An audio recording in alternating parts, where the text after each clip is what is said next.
खुदाई के दौरान जमीन के नीचे से निकला हजारों साल पुराना मंदिर, और वह भी हमारे भगवान शिव का। आपने अब तक कई बार जमीन के नीचे से शिवलिंग निकलने की कहानियां सुनी होंगी, लेकिन क्या आपने कभी पूरा का पूरा शिव मंदिर को जमीन से बाहर आते देखा है? ये चमत्कार हुआ था साल 1997 में कर्नाटक के बेंगलुरु शहर में स्थित कदु मल्लेश्वर मंदिर के सामने की एक खाली जमीन पर यह घटना घटी थी। जब वहां मजदूर खुदाई कर रहे थे, तभी अचानक उन्हें एक काले पत्थर का टुकड़ा दिखाई दिया। जैसे जैसे खुदाई आगे बढ़ती गई, उन्हें समझ आया कि वह कोई साधारण पत्थर नहीं, बल्कि भगवान शिव के वाहन नंदी महाराज की एक प्राचीन मूर्ति है। लेकिन सबसे हैरान कर देने वाली बात यह थी कि नंदी महाराज की मूर्ति के मुख से पानी की जलधारा बह रही थी।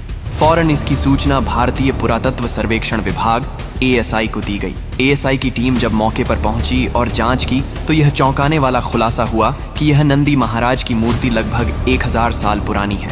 विभाग ने यह जानने के लिए और खुदाई को आगे बढ़ाया कि नंदी महाराज के मुख से जो जलधारा बह रही है, वह आखिर आती कहां से है और जाती कहां है। लेकिन थोड़ी और खुदाई के बाद जो दृश्य सामने आया, उसने हर किसी को हैरान कर दिया, क्योंकि नंदी महाराज के ठीक नीचे दबा हुआ था एक पूरा का पूरा शिव मंदिर। उस मंदिर में थी सुंदर नक्काशी, कई प्राचीन मूर्तियां और एक शांत झील जिसके बीचों बीच स्थित था एक शिवलिंग।